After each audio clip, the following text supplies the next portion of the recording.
খ্ৰীষ্ট ৰাজ্যিক বিজেপিৰ মুখ্য কাৰ্যালয়ত যোগদান কাৰ্যসূচী তথ্য প্ৰযুক্তি দক্ষতা বিকাশ আৰু সমবায় কোষৰ উদ্যোগত এই যোগদান কাৰ্যসূচী কেইবাখনো বিশ্ববিদ্যালয় মহাবিদ্যালয়ৰ শিক্ষাৰ্থীৰ বিজেপিত যোগদান নলবাৰীৰ অসম জাতীয় পৰিষদৰ নেতাৰো বিজেপিত যোগদান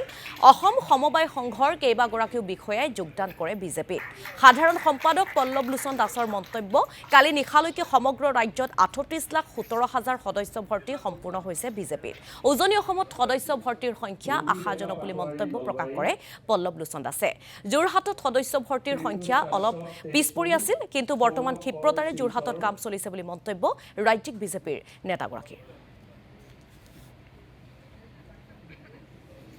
ভাৰতীয় জনতা পাৰ্টিৰ সদস্য ভৰ্তি অভিযান ইতিমধ্যে আপোনালোকে গম পায় যে খুব তুংগত চলি আছে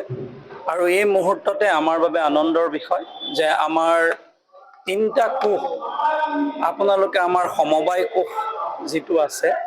কোঅপাৰেটিভ সেল আৰু আমাৰ স্কিল ডেভেলপমেণ্ট সেল আৰু আমাৰ আইটি সেল এই তিনিটা কোষে আজি কেইবাগৰাকী ব্যক্তিক আজি আমাৰ ভাৰতীয় জনতা পাৰ্টিত যোগদান কৰোৱাই তাৰে ভিতৰত আপোনালোকে নিজে দেখিছে কেইবাগৰাকীও ধৰিছোঁ নতুন প্ৰজন্মৰ যুৱক যুৱতী আমাৰ আজি যোগদান কৰিছে ভাৰতীয় জনতা পাৰ্টিৰ সদস্য ভৰ্তি অভিযান ইতিমধ্যে আপোনালোকে গম পায় যে খুব তুংগত